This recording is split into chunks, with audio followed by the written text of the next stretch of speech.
Pada kesempatan kali ini, saya akan memberikan sedikit materi mengenai membaca kritis untuk menulis. Membaca sendiri itu adalah aspek penting dalam kehidupan manusia, bukan? Karena dari kegiatan membaca sendiri itu kita akan mendapatkan pesan informasi dari penulis atau pesan informasi dari luaran sana yang akan dirangkum melalui kata-kata. Sebenarnya apa sih membaca itu? Membaca sendiri, menurut aspek linguistik, merupakan proses penyandian kembali dan pembacaan sandi. Pembacaan sandi di sini dapat dimengerti seperti ini. Menghubungkan kata-kata tulis dengan makna bahasa lisan yang nantinya akan menjadi sebuah tulisan atau cetakan yang berbunyi dan bermakna. Terbiasa kita tulis dengan kata seperti itu. Lalu selanjutnya ada membaca kritis. Baca kritis sendiri itu memiliki tingkatan keterampilan membaca yang bertujuan memahami makna teks secara mendalam dengan proses berpikir kritis yang melibatkan kemampuan analisis dan evaluasi menyeluruh secara tersirat maupun tersurat. Seseorang yang membaca kritis itu memiliki sifat bijaksana, mendalam, evaluatif, serta analisis, tapi bukan untuk mencari kesalahan dari penulis. Membaca kritis sendiri itu diperlukan pemikiran yang kritis juga agar dapat memperoleh informatif yang tepat. Kemampuan berpikir dan bersikap kritis yang harus kita interpretasikan yaitu menginterpretasikan secara kritis, menganalisis secara kritis, mengorganisasi secara kritis, menilai secara kritis, dan menerapkan konsep secara kritis. Selain itu, dalam membaca kritis juga kita memiliki teknik-tekniknya. Yang pertama yaitu kemampuan mengingat dan mengenali bahan bacaan. Kemampuan mengingat dan mengenali bahan bacaan itu untuk mengenali ide pokok paragraf dan tokoh-tokoh cerita dan sifatnya. Lalu untuk menyatakan kembali ide pokok paragraf, fakta-fakta atau detail bacaan dan juga detail dari karakter tokoh yang ada di bacaan tersebut. Lalu yang kedua ada kemampuan menginterpretasi makna tersirat. Kemampuan ini tuh kita dapat menafsirkan ide pokok paragraf, gagasan utama bacaan, dan ide-ide penunjang. Selain itu, kita dapat membedakan fakta detail bacaan dengan membaca secara kritis. Tapi tidak semua gagasan dalam teks itu dinyatakan secara tersurat dan tersirat, sehingga pembaca itu harus menggali semuanya untuk menemukan setiap yang terkandung itu, makna yang terkandung itu. Lalu yang ketiga ada kemampuan mengaplikasikan konsep-konsep dalam bacaan. Mengaplikasikan konsep dalam bacaan ini yaitu dapat dengan mengikuti petunjuk-petunjuk bacaan, lalu menerapkan konsep atau gagasan utama yang ada di situ dalam permasalahan bacaan tersebut, lalu menunjukkan kesesuaian antara gagasan utama dengan situasi yang dihadapi. Teknik keempat yaitu kemampuan menganalisis isi bacaan.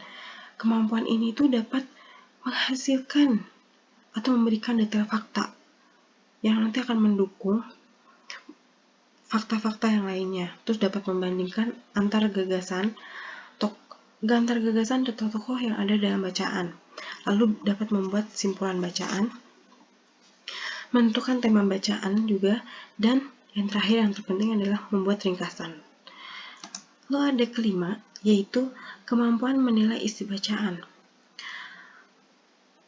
Kemampuan ini kita dapat menilai kebenaran gagasan utama atau ide pokok dari sebuah fakta atau opini yang diangkat dari realitas atau fantasi penulis, lalu menunjukkan tujuan penulis dalam menulisnya, menentukan keselarasan tujuan dan data yang diungkapkan, dan menilai keakuratan dalam penggunaan bahasa. Pembaca kritis tidak begitu mudah mempercayai apa yang dibacanya sebelum melakukan pengkajian terlebih dahulu.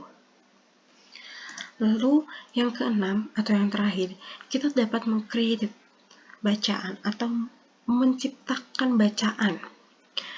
Dari kita menyerap inti bacaan tersebut, kita dapat merangkum lalu mengembangkan atau menulis bacaan yang telah kita baca. Itu adalah teknik untuk meningkatkan setiap kritis kita. Lalu selanjutnya syarat pokok untuk menjadi pembaca kritis, yaitu yang pertama adalah memiliki pengetahuan tentang bidang ilmu yang disajikan dalam bacaan. Lalu yang kedua, bersikap bertanya dan sikap menilai yang tidak tergesa-gesa. Hal yang terakhir yaitu memiliki sifat menerapkan berbagai metode analisis yang logis atau penelitian ilmiah. Jika sudah memiliki sifat itu, kalian sudah bisa memanfaatkan dan yang sangat penting dari dalam membaca kritis. Lalu ada lagi manfaat membaca kritis, yaitu mencapai pemahaman yang mendalam dan keterlibatan yang padu sebagai hasil usaha menganalisis sifat-sifat yang dimiliki oleh bacaan. Lalu yang kedua adalah memiliki kemampuan mengingat yang kuat sebagai hasil usaha yang memahami sebagai hubungan yang ada dalam bacaan itu sendiri dan hubungan antara bacaan itu dengan bacaan lain atau dengan pengalaman baca Anda. Lalu yang ketiga ada memiliki kepercayaan diri. Dari kepercayaan terhadap diri sendiri itu memberikan dukungan berbagai pendapat tentang isi bacaan. Lalu selanjutnya ada macam dari baca kritis. Baca kritis sendiri itu ada 3 macam menurut saya. Yang pertama itu membaca cepat atau sekilas untuk mencari topik, lalu membaca cepat untuk informasi khusus, dan membaca teliti untuk informasi rinci. Semua ini dapat digunakan sesuai dengan kebutuhannya masing-masing. Lalu selain itu, dalam melakukan baca kritis itu juga ada strateginya yang dilakukan. Dan strategi tersebut tuh berupa pertanyaan yang bisa diajukan dalam sebuah teks atau bacaan. Pertanyaan-pertanyaan yang dapat disampaikan itu apa yang ingin disampaikan penulis. Maaf. Melalui pertanyaan tersebut tidak hanya mengetahui apa yang sedang dibaca, tapi juga menggali alasan-alasan melatar belakangi penulis untuk menulis buku atau artikel yang sedang dibaca. Lalu yang kedua ada apa argumen penulis. Kita juga harus menemukan dan memahami perspektif yang digunakan oleh penulis. Perspektif ini bisa kita lihat melalui argumen-argumen yang dia bangun melalui upaya-upaya penulis untuk meyakinkan pembacanya percaya ataupun menerima apa yang disampaikan dalam tulisannya. Lalu yang ketiga, pertanyaan ketiga adalah apa argumen atau perspektif yang berbeda. Kita harus mempunyai keyakinan bahwa pasti ada argumen yang lain yang berbeda dengan argumen-argumen disampaikan oleh seorang penulis. Sebagai bagian dari upaya untuk meyakinkan pembaca, penulis mungkin memperkenalkan sebagian argumen yang berbeda dan mengatakan kepada pembaca mengapa argumen-argumen alternatif tersebut tidak memadai atau bahkan salah. Pertanyaan keempat yaitu, apa bukti yang ditampilkan oleh penulis? Bukti seringkali diasosiasikan dengan fakta empiris, sekalipun sebenarnya bisa juga berupa logika, sejarah, pernyataan pakar, statistik, dan sebagainya.